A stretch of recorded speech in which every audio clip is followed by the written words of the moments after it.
A lot of people get into property developing thinking that they're going to make easy money, but then they end up falling into a big financial hole. I'm going to help make sure that that doesn't happen to you. Whether you're sitting on a pile of equity, a property investor looking to take things to the next level, or maybe somebody who's looking for a career shift, there's many ways that property development can go wrong.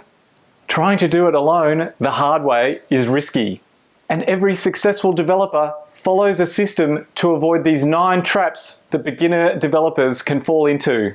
In 12 years as an active property developer, I've helped hundreds of people get started safely and successfully on their property development journey. It all begins with the most important step that I'm about to show you. If this step is missed early, it could ruin the entire project before it's finished. It's like planning a road journey but only checking half the route. You know your starting point, but what about the rest? Just like setting off without a full plan, diving into a property development without a clear financial plan is asking for trouble. There are a lot of costs that go into a development project. The biggest 3 are the cost of the land, the cost of the construction, and what you're going to sell your end product for. But there's a whole lot of other costs that you need to pick up in your financial feasibility. For example, many councils don't require you to pay an open space contribution if you're doing a single house or a duplex. But if you're doing 3 or more dwellings, they will require an open space contribution. Now, if you haven't accounted for that in your financial feasibility and you get to the end of your project and council asks you to write a big fat check before they'll certify your new properties, you could be in for a big rude shock. So you need to make sure that you've got all the costs accounted for in your feasibility from the beginning.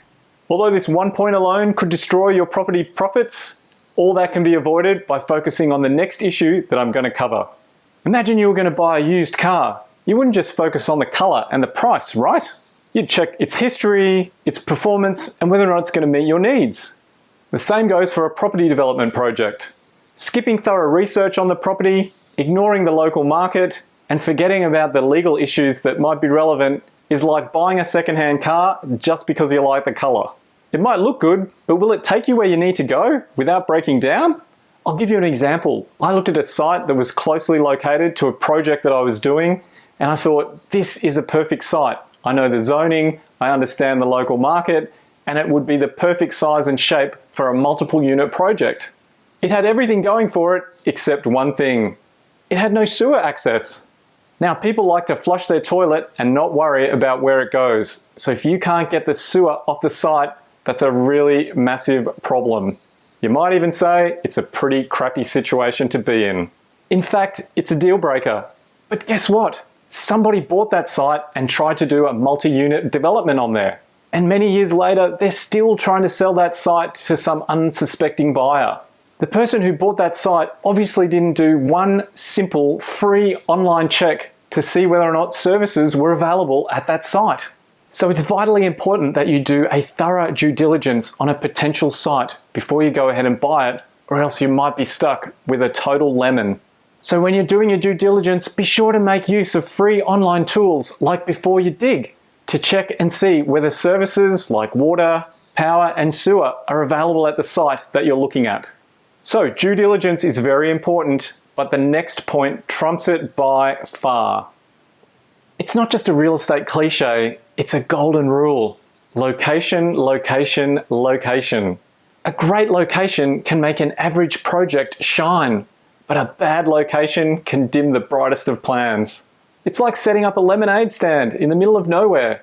You could have the best lemonade in the world, but if there's no one around, who's going to buy it? So if you want A-grade results, you need an A-grade location. Don't think you can go and buy a site in the crappiest part of an area and then get the same results as a site located in the best part of the same area. And don't use the best sales prices in an area in your feasibility if you're not offering something of a similar standard in a similar location. There can be lots of nuance of pricing in an area. So using the best sales prices to boost your bottom line might get you into trouble. I knew a developer who did a project right on the boundary between an expensive suburb and a cheaper suburb located right next door. In his feasibility, he used the sales prices for the more expensive suburb. And he wasn't wrong in terms of the values he could have got if he was located in a better part of that suburb. The problem happened when he came to sell. The buyers were smart enough to know that the property was located closer to the heart of the cheaper suburb than the more expensive one, and they weren't prepared to pay the higher price. So, in the end, he had to drop his prices and take a hit on the bottom line. So, underestimating the impact of the location could come back to haunt you. Just like the next mistake that's very easy to make. If there's one thing I've learned from property development, it's that things take longer than you expect. But people naturally imagine that everything will go smoothly and exactly according to plan. It's like organising a dinner party and thinking that you only need an hour to cook a 5-course meal. It's just not going to happen. The reality? Time slips away faster than you think.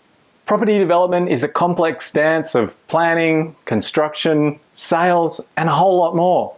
Not allowing yourself enough buffer can lead to rushed decisions. And in this game, haste makes waste. Think of it like cooking a gourmet meal. Good things take time. A few years ago, it used to take 6 to 9 months to get a planning permit. That's now blown out to more than 12 months. And building is taking a lot longer too.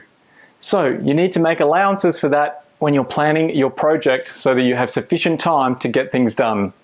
Ignoring how long things will actually take is nearly as bad as ignoring the next trap that you can easily fall into. Understanding the needs of local buyers is crucial to the success of your project. Imagine trying to sell a winter coat, but it's always sunny where you live. You're not going to have any takers, right? The same goes for property. What works in one area might flop in another. You need to understand what's the local demand. Are people looking for small apartments or larger family homes? This insight is like having a weather forecast for your business. It tells you what to prepare for. You can speak with all the selling agents in the local area and find out what the typical buyer is that they deal with. What kind of properties are they looking for? What do they want in a home? And where do they want them to be located? There's no point building 1-bedroom townhouses right next to the local schools when what people really want is a 3-bedroom townhouse that they can put their family in and have their kids go to the local school. So be sure to talk to all the local selling agents and find out what the typical kind of buyer groups that they deal with and what they're looking for. Speaking of agents, they will form part of the next important piece of the puzzle that will help you avoid these development pitfalls. Trying to do everything alone is like trying to build a house with just a hammer. Sure, you might make a little bit of progress, but imagine how much more you'd get done with a full set of tools and a skilled team. From architects to lawyers, having the right people in your corner is crucial. They're your toolbox, each adding their expertise to build your success. Property development is a team game. You just can't do it all on your own. So putting together a great team will really help you avoid these traps and fast track your success. You want the right people with the right experience in your corner to make sure that your project is a winner and help you avoid the next trap which I'm about to cover. Imagine writing a book but never considering who's going to read it. In property development, your new dwellings need to meet the needs of the people who are going to live there. It's not just about building properties, it's creating homes that people are going to want to love to live in. It's like baking a cake. You need to know who the cake's for so that you can get the flavour right. Imagine building a home for young families, but neglecting to put a bath in there that they rely on to wash their little kids. Or building large 2-story townhouses when the biggest local market is retirees who want to live in single-level 2-bedroom units. Overlooking the need of the end resident will subject your project to a slow, painful death as the market ignores it and looks for something relevant. Failing to anticipate the needs of the end user is nearly as bad as failing to anticipate the trap that we'll cover next. In my experience, property development always involves some unexpected bumps along the way. Council might ask for an additional report at the last minute, or the builder might need to put some extra concrete into the foundation because there was a problem with the soil. All sorts of things pop up along the way. It's like going on a road trip without a spare tyre. You might be fine, but what if you aren't? In property development, problems are more of a when rather than an if scenario. Having a contingency allowance is like your spare tyre. It allows you to keep going even when things go wrong. Usually, you'd allow a 5% contingency amount to deal with those unexpected issues and keep things moving along. Which brings us to the final trap that you need to avoid when you're doing a property development project. Imagine playing a board game without knowing the rules. You're bound to make a mistake, right? In property development, the stakes are much higher.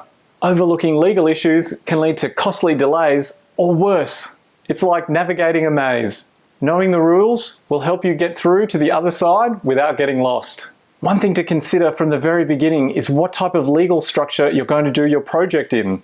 Usually, you don't want to do a project in your own personal name because of the legal risks that come with it. And there can also be significant tax implications as well. There's a whole lot of things that you need to comply with when you're doing a property development project. There's legal ones, building ones, planning ones, financial ones, and a whole bunch of others. Having a good team around you will help to ensure that you successfully navigate around all those issues and finish off your project so you can enjoy all your profits. So we've looked at the 9 traps that beginner developers can easily fall into, and I don't want that to be you. So if you are interested in getting into property development, then be sure to check out everything that's in my property developer training. You can find it at propertydevelopertraining.com, and you'll learn everything that you need to do to successfully start and finish your first residential property development project. I'd love to help you get started on your property development journey, so I'll see you inside the training.